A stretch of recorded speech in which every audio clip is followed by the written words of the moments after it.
श्री शिवाय नमस्तु भयम। दोस्तों, जैसा कि आप सभी लोग जानते हैं कि 8 मई 2026 यानी शुक्रवार को पड़ रही है ज्येष्ठ महीने की कृष्ण पक्ष षष्ठी तिथि।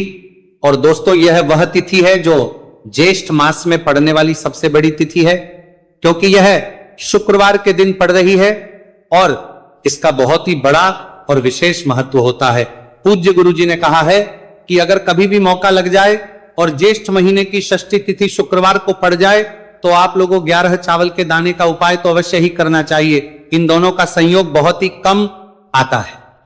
इसी के साथ में गुरुजी ने अपने शिव पुराण कथा में बताया है कि इस दिन आपको 11 चावल दाने का उपाय तो आपको अवश्य ही करना चाहिए, क्योंकि ऐसा दिन पूरे साल में सिर्फ एक ही बार आता है। और दोस्तों, आप सभी लोग जानते हो कि शुक्रवार षष्ठी तिथि का अगर सबसे बड़ा कोई उपाय है तो वो 11 चावल के दाने वाला उपाय है। तो दोस्तों, इस शुक्रवार षष्ठी तिथि के दिन आप लोगों को इस 11 चावल दाने वाले उपाय को जरूर करना है। बहुत सारे लोग होंगे जिन लोगों ने इस उपाय को ना किया हो, मतलब पूरा साल निकल गया, उन्होंने किसी भी दिन इस 11 चावल के दाने वाले उपाय को ना किया हो। पर दोस्तों, आपके पास एक आखिरी मौका बचा हुआ है, जो कि 8 मई शुक्रवार षष्ठी तिथि के दिन है। तो इस दिन आप लोगों को इस वाले उपाय को जरूर कर लेना है। भले ही आप पूरे महीने भर इस उपाय को ना किया हो, पर अगर आपने इस ज्येष्ठ महीने की षष्ठी तिथि के दिन अगर इस वाले उपाय को कर लिया तो आपको इस उपाय को करने का वो फल मिलेगा जिसकी आपने कभी कल्पना भी नहीं करी होगी। इसीलिए आप लोग इस वाले उपाय को एक बार जरूर कर लेना है, ताकि आप लोगों के हाथ से यह मौका ना जा सके और आपको इस उपाय को करने का फल मिल सके। दोस्तों, यह उपाय पंडित जी ने अपनी अभी की ही श्री शिव महापुराण की कथा में बताया है। जी, इस उपाय को आज हम आपको बहुत अच्छे से समझाने वाले हैं। इस वीडियो को देखने बाद इस उपाय को समझने के लिए आपको कोई और वीडियो को देखने की जरूरत नहीं पड़ेगी। तो चलिए दोस्तों, उपाय को शुरू करते हैं। देखिए, ये इस ज्येष्ठ महीने के शुक्रवार षष्ठी तिथि के दिन ये इतना खास होता है, इतना महत्वपूर्ण होता है। देखा गया है कभी कभी बड़े बड़े पूजा पाठ अनुष्ठान से जो मनोकामना पूर्ण नहीं होते, वह ज्येष्ठ महीने के शुक्रवार षष्ठी तिथि के दिन एक छोटे से उपाय करने से ही आपकी मनोकामना पूर्ण हो जाती है। और बहुत सारे लोग इस उपाय को किया भी है और उनको इस उपाय को करने का फल भी जरूर मिला है। अगर आप लोग भी इस उपाय को करना चाहते हैं तो आप इस उपाय को पहले अच्छे से समझ लेना, सुन लेना, उसके बाद करना। आपको इस उपाय का फल जरूर मिलेगा। और इस उपाय को कर लेने से आपके घर में चाहे किसी भी प्रकार की दुहक और समस्या क्यों ना चल रही हो, आपको उसका कारण भी नहीं पता है कि भाई यह समस्या किसका कारण से चल रही है, उसका भी कुछ कारण हो सकता है, जैसे पितृदोष हो सकता है या किसी भी तरह का मंगल दोष भी हो सकता है। तो इस दिन आप लोगों को यह वाला उपाय कर लेना है। ये एक ऐसा उपाय है जिस उपाय को अगर किसी विशेष दिन पर किया जाए तो भाई उस विशेष दिन का जो है वो तो हमें मिलता ही मिलता है, पर हमने उस दिन पर इस उपाय को किया है तो हमें उससे भी बड़ा फल मिलता है, और फल बहुत जल्दी मिलता है, क्योंकि आप इस उपाय को बहुत ही बड़े और विशेष पर कर रहे हो। तो चलिए अब उपाय के बारे में बात करते हैं। लेकिन उससे पहले आप लोगों को यह जानना आवश्यक है कि आखिर ये उपाय किस समय करना है, किसको करना है और कैसे करना है। तो चलिए हम आगे आपको वीडियो में एक एक करके बता देते हैं। लेकिन उससे पहले अगर आप लोग हमारे चैनल पर पहली बार आए हैं या फिर मेरी आवाज आज पहली बार सुन रहे हैं तो हमारे चैनल को सब्सक्राइब जरूर कर लेना और इस वीडियो को करके कमेंट बॉक्स में श्री शिवाय नमस्तु भयम ओम नमः शिवाय जरूर टाइप कर देना। तो दोस्तों, इस 11 चावल के दाने वाले उपाय को हमें इस शुक्रवार षष्ठी तिथि के दिन कैसे करना है, किसको करना है, किस समय करना है और कहां पर करना है, ये सारे सवालों के जवाब आपको इस वीडियो में मिल जाएंगे। और जो ये वीडियो देखेगा भाई, उसको 11 चावल के दाने वाला उपाय जरूर करना चाहिए, क्योंकि इस दिन एक चावल के दाने का बहुत ही बड़ा और विशेष महत्व होता है। और जब बात आ जाए 11 चावल के दाने की तो ये सोने पर सुहागा वाली बात हो जाती है और ये एक बहुत ही बड़ा उपाय हो जाता है इस शुक्रवार षष्ठी तिथि का। तो अब दोस्तों, इस 11 चावल के दाने वाले उपाय को आखिर करना किसको है, सबसे पहले हम लोग वो बात जान लेते हैं। तो देखो, घर की जो बड़ी माताएं बहनें होती हैं, उन माताओं बहनों में से कोई भी एक बड़ी माता बहन इस वाले उपाय कर सकती है। और दोस्तों, अगर आप चाहे तो अपने घर में से सभी सदस्यों को भी इस उपाय को करवा सकते हैं। अगर किसी व्यक्ति की खुद की कोई मनोकामना है, खुद की कोई दुख और परेशानी है जो कि वह अपने लिए ही करना चाहता है, इस वाले उपाय को तो वो खुद अपने लिए भी कर सकता है। बाकी अगर कोई घर में से ऐसा है जो कि अपने पूरे घर परिवार की सुख और शांति के लिए ये वाला उपाय करना चाहता है तो भाई वह भी कर सकता है, उसमें भी कोई दिक्कत वाली नहीं है। कहने का मतलब यह है कि इस उपाय को हर एक सदस्य भी कर सकता है और पूरे घर परिवार के सदस्य के लिए घर की बड़ी माताओं बहनों में से कोई एक माता बहन भी कर सकती है। माताएं बहनें अगर घर में उपस्थित ना हो या वो ये वाला उपाय ना कर पा रही हो तो फिर घर का कोई बड़ा सदस्य भी इस 11 चावल के दाने वाले उपाय को कर सकता है, चाहे फिर वो पुरुष ही क्यों ना हो, उसमें कोई भी दिक्कत वाली बात नहीं है। अब दोस्तों इस 3 बल के दाने वाले उपाय को हमें करना कहां पर है? हमें इसे शिवजी के मंदिर में जाकर करना है। बहुत सारे लोग प्रश्न करते हैं हर एक उपाय को करते समय क्या हम इस उपाय को घर पर कर सकते हैं? तो इस वाले उपाय को आप घर पर नहीं कर सकते हो। इस वाले उपाय को करने के लिए आपको शिवजी के मंदिर ही जाना पड़ेगा। उसके बाद में दोस्तों जो अगला प्रश्न निकल कर आता है वो ये आता है इस उपाय को लेकर कि आखिर इस उपाय को हमें किस समय करना है, सुबह के समय करना है कि शाम के समय करना है? तो देखो इस वाले उपाय को आप लोग सुबह के समय भी कर सकते हो और शाम के समय प्रदोष काल में भी कर सकते हो। अब अगर आप पूछो कि भाई सबसे उत्तम समय कौन सा रहेगा इस 31 चावल के दाने वाले उपाय को करने का, तो हम आपसे बस यही कहेंगे कि इस उपाय को आप सुबह के समय करेंगे तो ज्यादा बेहतर होगा। बाकी अगर प्रदोष काल शाम के समय भी करेंगे तो भी अच्छा होगा, उसमें कोई भी दिक्कत वाली बात नहीं है। तो दोस्तों अगली सबसे बड़ी और महत्वपूर्ण बात आती है वह ये आती है कि सुबह अगर हम उपाय को करेंगे तो हमें कितने बजे से लेकर कितने बजे तक के बीच में करना है, और शाम के समय प्रदोष काल में करेंगे तो हमें कितने बजे से लेकर कितने बजे के बीच में करना है। तो देखो सुबह जितनी जल्दी हो सके आप उपाय को करने की कोशिश करना। बाकी अगर किसी कारणवश लेट भी हो जाओ थी, देर भी हो जाए तो 10 या 11 बजे तक भी आप उपाय कर लेना, पर 12 बजे से ज्यादा देरी ना, ठीक है, इस बात का ध्यान रखना। उसके बाद में दोस्तों अगर शाम के समय प्रदोष काल की बात करें, प्रदोष काल का जो समय है होता है वह शाम के 6 बजे से शुरू हो जाता है। मतलब शाम के 6 बजे से लेकर 7 बजे के बीच का जो समय होता है यह समय प्रदोष काल का समय होता है। पर अभी जो मौसम चल रहा है इस मौसम में जो है शाम बहुत देरी से होती है, तो आप इस उपाय को 7 या 8 बजे के बीच में भी कर सकते हो। मतलब शाम के 6 बजे से 8 बजे के बीच में आप कभी भी इस वाले उपाय को कर सकते हो, उसमें कोई भी दिक्कत वाली बात नहीं है। अब दोस्तों यहां पर इस उपाय को लेकर एक और सबसे बड़ी बात यह निकल कर आती है कि इस 11 के नाम पर 8 बजे के बीच में दिखेगा, ये किस तरह से होगा? चावल के दानों को हमें लेना कहां से होता है और हमें इस उपाय को करने के साथ में क्या और कुछ भी सामग्री ऐसी होती है जो शिव जी के मंदिर लेकर जानी पड़ रहती है? तो देखो यहां पर हम आपको बता दें, सबसे पहले आप लोग ये जान लो कि ये जो 3 चावल के दाने वाला उपाय है, सिर्फ और सिर्फ आप उपाय की सामग्री लेकर कभी भी शिव जी के मंदिर मत जाना, क्योंकि हमें भगवान के सामने ये नहीं दर्शा है कि अगर हम भगवान शिव जी के मंदिर आए हैं तो अपने फायदे के लिए आए हैं। तो इसलिए जो भी पूजन सामग्री है, उपाय सामग्री है 11 चावल के दाने, इसके साथ में आपको पूजन सामग्री भी जरूर लेकर जाना है। देखो अगर सुबह के समय उपाय कर रहे हो तो सीधी सी बात है, 1 लोटा जल तो आप लेकर जाओगे ही जाओगे। वही 1 लोटा जल अगर मिट्टी का जल हो तो बहुत अच्छा रहेगा। मिट्टी का जल कैसे बना आता है इसके लिए हमने पहले से बहुत सारी वीडियोस बना दी है आपके पास।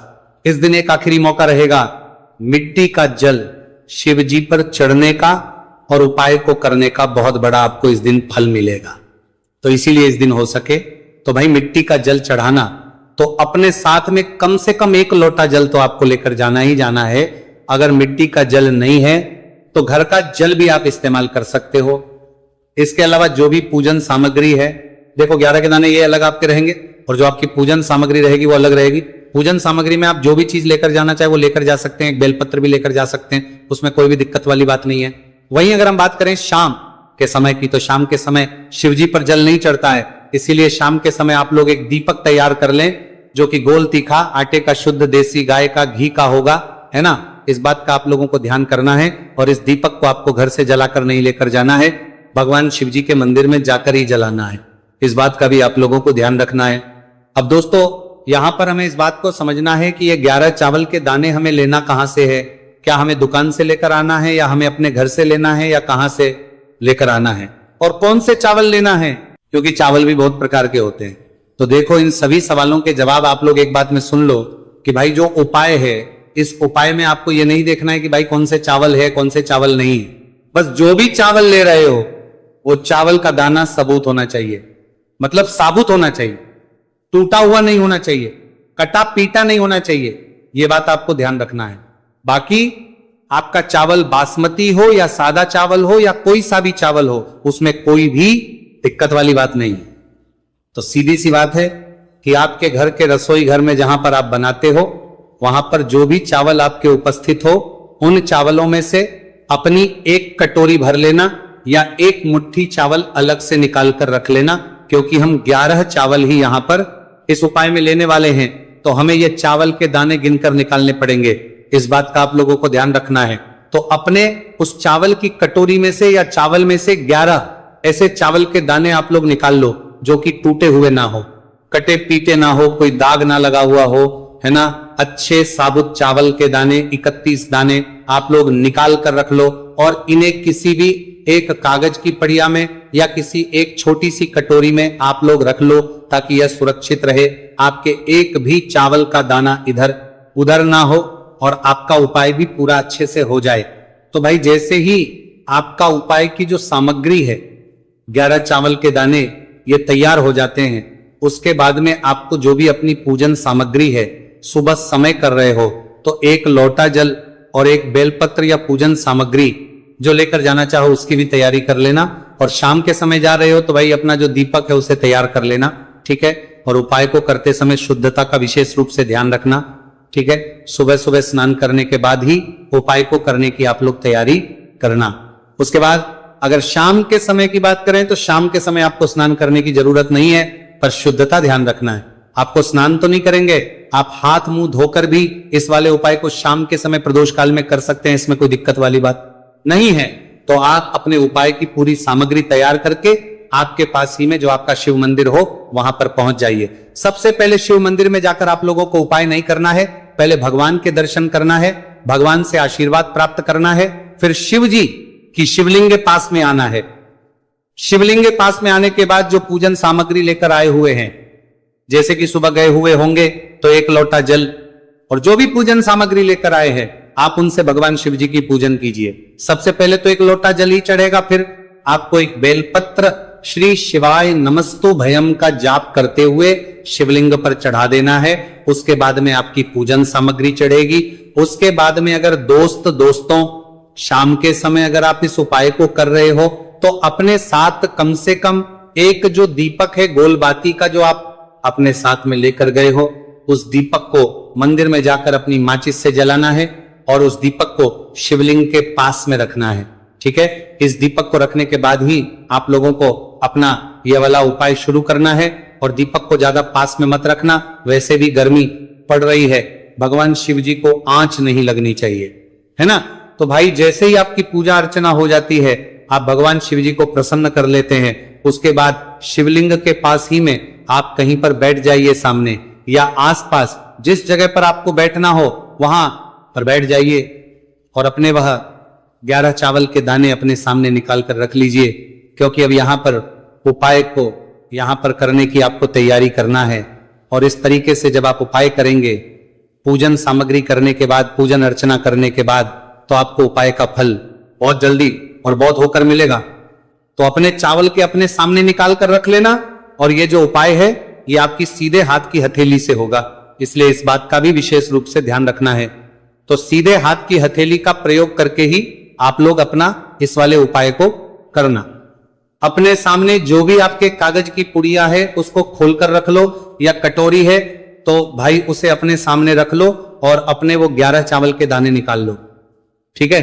उसके बाद में दोस्तों अब आपको क्या करना है कि शिवलिंग आपके सामने होगी तो आपने वो 11 चावल के दाने एक एक करके जहां पर आपने बेलपत्र चढ़ाए हैं, आपको शिव जी के शिवलिंग के ऊपर चढ़ाना है। कहां पर चढ़ाना है? शिवलिंग के ऊपर चढ़ाना है और कहीं पर भी नहीं चढ़ाना है, आपको अपने हथेली से तो शिवलिंग के ऊपर चढ़ाना है। भले ही फिर वो अपने आप जलाधारी पर गिर जाए, ये मतलब वहीं पर गिर जाए, उसमें कोई दिक्कत वाली बात नहीं है, पर आप चढ़ाओ शिवलिंग के ऊपर तो आपको क्या करना है, अपना पहला चावल का दाना उठाना है, श्री शिवाय नमस्तु भयम बोलना है और शिवलिंग पर चढ़ देना है। इसी तरीके दूसरा चावल का दाना उठा है, शिवलिंग पर चढ़ना है और मंत्र बोल देना है, और फिर तीसरा चावल का दाना उठाना है, श्री शिवाय नमस्तु भयम बोलना है और चढ़ देना है। इसी प्रकार से आपको पूरे 11 चावल के दाने एक एक करके शिव जी के शिवलिंग के ऊपर चढ़ाना है और भगवान से प्रार्थना करते जाना है। मतलब प्रार्थना तो आपको आखिरी में करना है, पर हर एक चावल के दाने को चढ़ाते समय श्री शिवाय नमस्तु भयम जरूर बोलना है। उसके ही में ये चावल का दाना शिवलिंग के ऊपर आपको चढ़ाना है। जैसे ही आपके 11 चावल के दाने शिवलिंग के ऊपर चढ़ते हैं तो भाई उसके बाद में आपको क्या करना है, भगवान से अपनी मनोकामना बोलना है। मनोकामना भी कब बोलना है, जब आपका 11 चावल का दाना आपके सीधे हाथ की हथेली में हो और आप उसे चढ़ाने के लिए जा रहे हो, श्री शिवाय नमस्तु भयम बोलकर उस आखिरी चावल के दाने को शिवलिंग के ऊपर चढ़ा देना। भगवान से फिर अपनी वो मनोकामना बोल देना जिस मनोकामना के लिए आप लोग अपना ये वाला उपाय कर रहे हो, जिस भी दुख और परेशानी के लिए आप लोग अपना ये वाला उपाय कर रहे हो। उसके बाद में जैसे ही आप अपनी मनोकामना बोल देते हो, आपका ये वाला उपाय पूरा हो जाता है। पर दोस्तों, उपाय को करने के बाद आप लोगों को 2 मिनट भगवान शिव जी के मंत्र का जाप जरूर करना है, और मंत्र का जाप करने के बाद भगवान से एक और बार करना है अपनी मनोकामना के लिए या अपनी जो भी दुख और परेशानी है उसके लिए। इसके बाद में आप लोग भगवान को देखकर भगवान से प्रार्थना करके उनसे आशीर्वाद लेकर वहां से उठ सकते हैं और अपने घर पर जा सकते हैं। बस दोस्तों, यहां पर ये वाला उपाय पूरा हो जाता है। इस तरीके से जो भी व्यक्ति छोटी छोटी चीज का ध्यान रखते हुए इस 11 चावल के दाने वाले उपाय को करेगा, निश्चित सी बात है उसे उसकी मनोकामना पूरी होगी और जो भी दुख और परेशानी है वो भी बहुत ही जल्दी दूर होंगे। तो दोस्तों, ये थे पूज्य गुरु जी द्वारा बताए गए कुछ बहुत ही खास उपाय।